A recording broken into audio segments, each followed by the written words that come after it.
February 3, 1945, 20-year-old Staff Sergeant Alan McGee hung suspended in a glass and metal sphere beneath a B-17 bomber, 30,000 feet above Nazi Germany. The sphere was so small that McGee's knees were pressed against his chest. His body was folded into a position that would have been uncomfortable for 5 minutes. He had been in this position for 3 hours. The temperature outside was 60°. Ice crystals were forming on the inside of his tiny glass prism. His oxygen mask was the only thing keeping him conscious in the thin air, and through the plexiglass beneath his feet, McGee could see the German countryside far below, a patchwork of farms and forests that looked peaceful and distant and utterly unreachable. McGee was a ball turret gunner. His job was to sit in this sphere, this impossibly small bubble of aluminum and plexiglass that hung from the belly of the B-17, and defend the bomber from German fighters attacking from below. It was,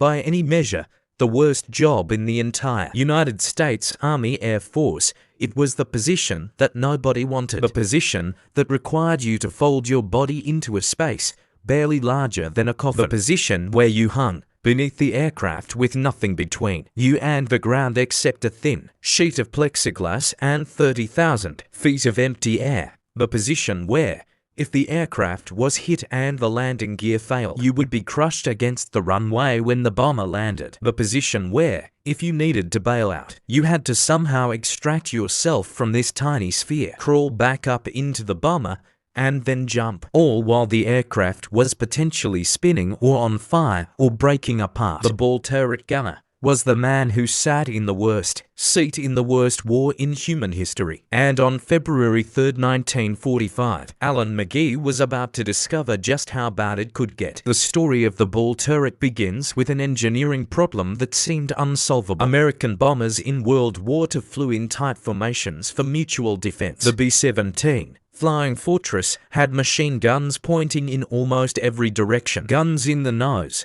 guns in the waist, guns in the tail, guns on top. But there was a blind spot underneath the aircraft. German fighters quickly learned to attack from below. Where the B-17's defensive fire couldn't reach them, they would come up from underneath, fire into the bomber's belly where the fuel tanks and bomb bay were located, and then dive away before the American gunners could respond. The solution was the Sperry ball turret, a sphere of aluminum and plexiglass, housing 250 caliber machine guns and one very unfortunate human being. The sphere could rotate in any direction, allowing the gunner to track targets below the aircraft. It was brilliant engineering. It was also a nightmare for the person who had to occupy it. To enter the ball turret, a gunner had to wait until the aircraft was airborne and the turret was rotated, so the hatch faced upward into the bomber. Then the gunner would lower himself feet first into the sphere. There was no room to climb in. You had to fold yourself, compress your body, and somehow fit into a space that seemed impossibly small. Once inside, you sat with your knees drawn up to your chest, your feet on pedals that controlled the turret's rotation, your hands on the gun controls. Your back was curved, your neck was bent, every part of your body was compressed into the smallest possible space, and then the hatch would close above you, and you were alone. Alone in a glass ball hanging beneath a bomber, alone with the sound of wind and engines, alone with your thoughts and your fear and the certain knowledge that if something went wrong, you were in the most dangerous position on the aircraft. The ball turret was not heated. At 30,000 feet, the temperature was often 60°below Fahrenheit. The gunners wore electrically heated flight suits, but the suits often malfunctioned. Frostbite was common. Some gunners lost fingers or toes to the cold. The oxygen mask that kept them conscious in the thin air would sometimes freeze, the moisture from their breath turning to ice. When that happened,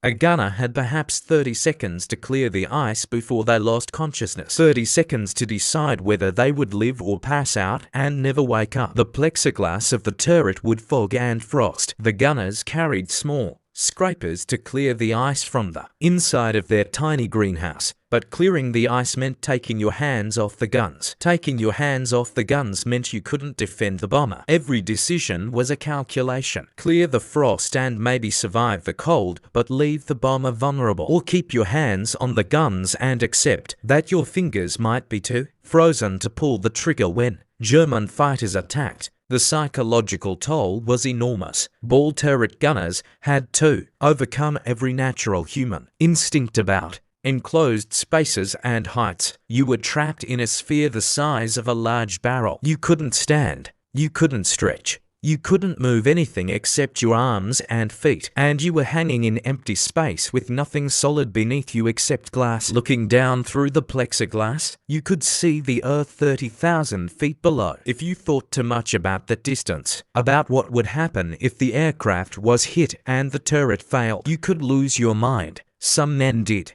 Some ball turret gunners had to be removed from their positions, suffering from what was then called battle fatigue and what we now call PTSD, the combination of claustrophobia, extreme cold, constant danger, and the awareness that you were in the most vulnerable position on the aircraft was too much for some minds to handle.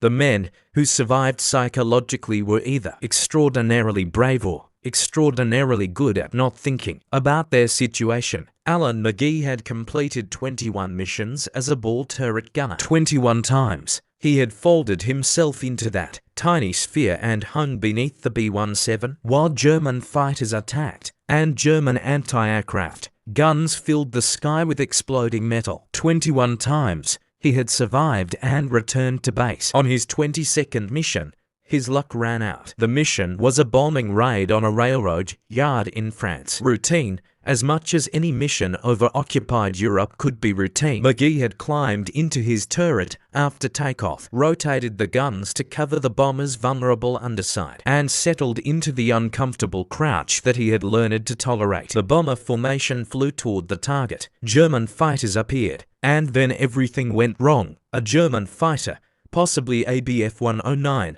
made a firing pass at McGee's bomber. The fighter's cannon shells tore into the B-17's fuselage. One shell penetrated the aircraft and exploded near the ball turret. The explosion didn't destroy the turret completely, but it damaged the hydraulic system that powered the turret's rotation and, more critically, that allowed the turret to be retracted into the aircraft. The turret was jammed. McGee was trapped inside. The bomber was badly damaged. The pilot gave the order to bail out. The crew began evacuating the aircraft, but Alan McGee couldn't evacuate. He was locked inside a sphere of metal and plexiglass that wouldn't retract into the bomber. The hatch that would allow him to escape was on the opposite side from the bomber's interior. The turret wouldn't rotate. McGee's only way out was blocked. The other crew members tried to help. They'd tried to manually crank the turret. They'd tried to override the hydraulic system. Nothing worked. The turret was jammed solid, and the bomber was losing altitude. The pilot,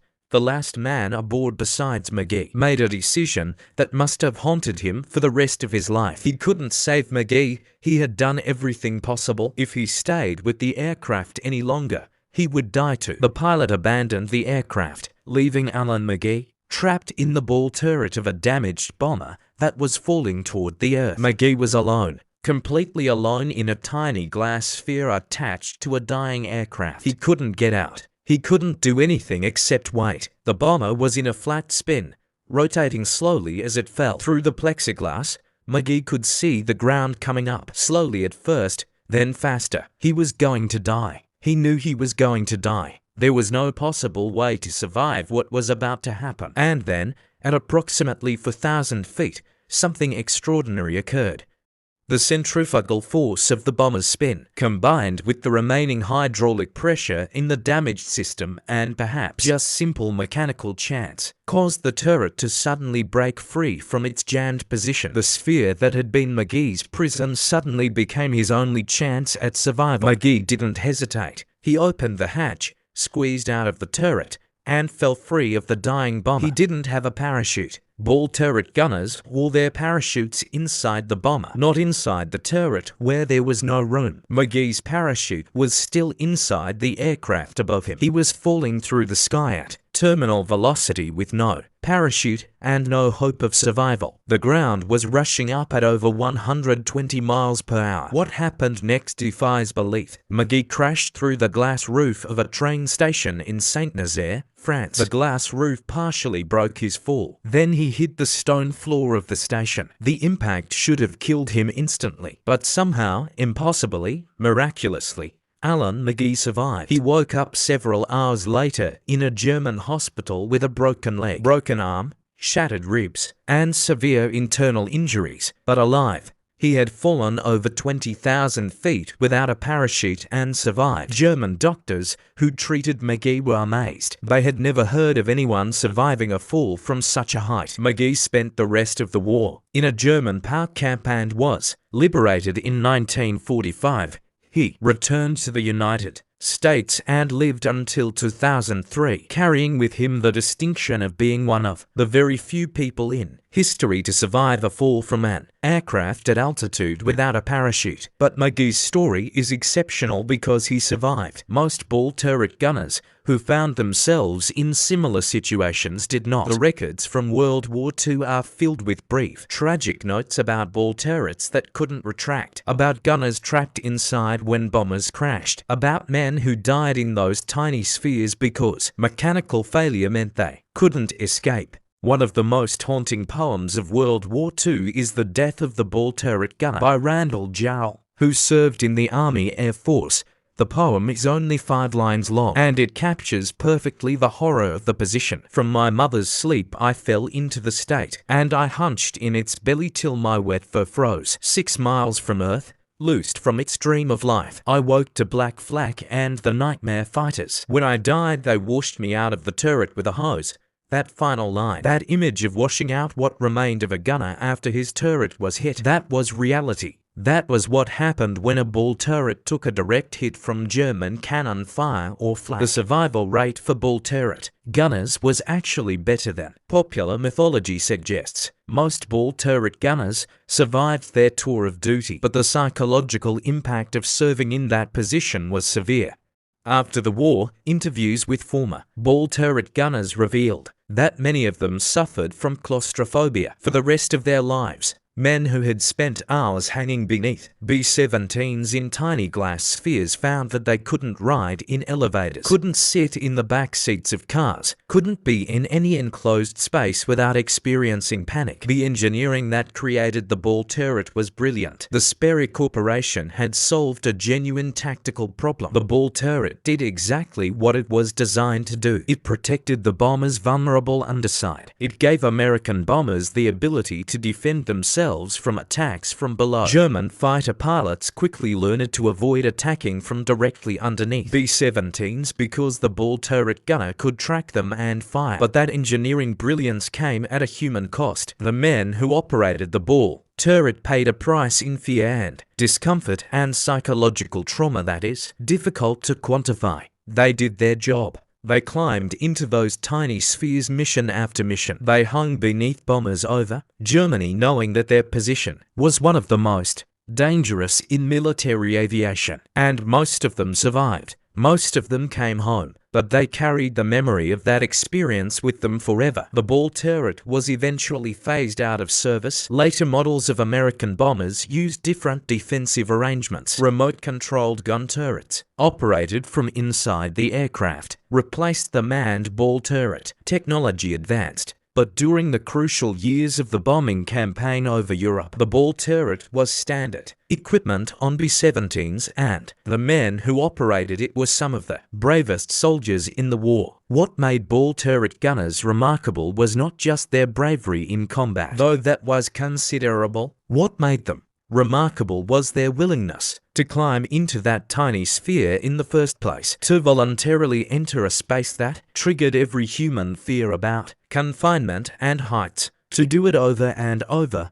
mission after mission, knowing what could go wrong, knowing about the turrets that jammed, knowing about the gunners who couldn't get out, knowing about the men who died trapped in those spheres. After the war, a ball turret was preserved and put on display at the Smithsonian Air and Space Museum in Washington. Visitors can look at it, can see how small it is, can try to imagine folding themselves into that space. Most people who see it have the same reaction. They can't imagine how anyone could have endured that, how anyone could have spent hours compressed into that tiny ball of metal and glass, how anyone could have done it repeatedly.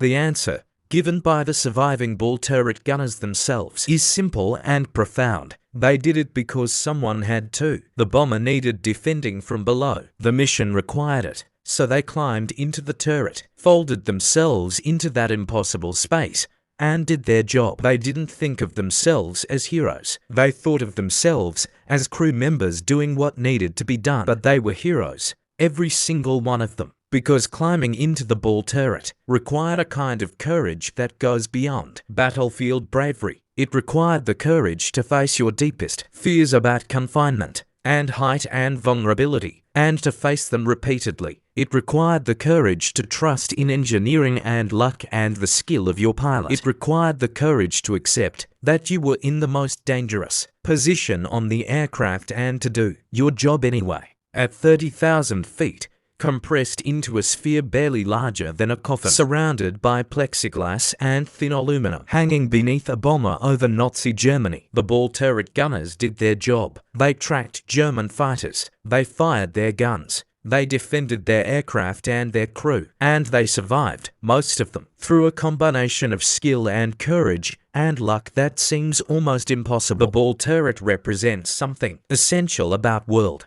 War II and about the men who fought it. It represents the willingness to do incredibly difficult, incredibly dangerous things because the mission required it. It represents the human capacity to overcome fear and discomfort when the stakes are high enough. And it represents the often invisible courage of the men who didn't fly the bombers or drop the bombs, but who defended those bombers from tiny glass spheres where every instinct screamed at them to get out, to escape, to run. They couldn't run. They were 30,000 feet above the earth, trapped in a ball turret, with German fighters attacking from below. So they stayed, they aimed, they fired, and they survived. Some of them, like Alan McGee, survived against odds that seemed impossible. Others survived through routine competence and good fortune. But all of them, every ball turret gunner who climbed into that sphere and flew into combat, deserves to be remembered as men who did the impossible because someone had to. The next time you feel uncomfortable in an elevator or a small room, think about the ball turret gunners. Think about men your age or younger who climbed into a space the size of a large barrel and hung beneath a bomber at 30,000 feet over enemy territory. Think about what it took to do that, and remember that they did it. They climbed into the ball turret. They did their job. They survived. And they came home carrying memories of a tiny glass sphere where they hung between earth and sky, defending their fellow soldiers from the most vulnerable, most terrifying position in the air war over Europe.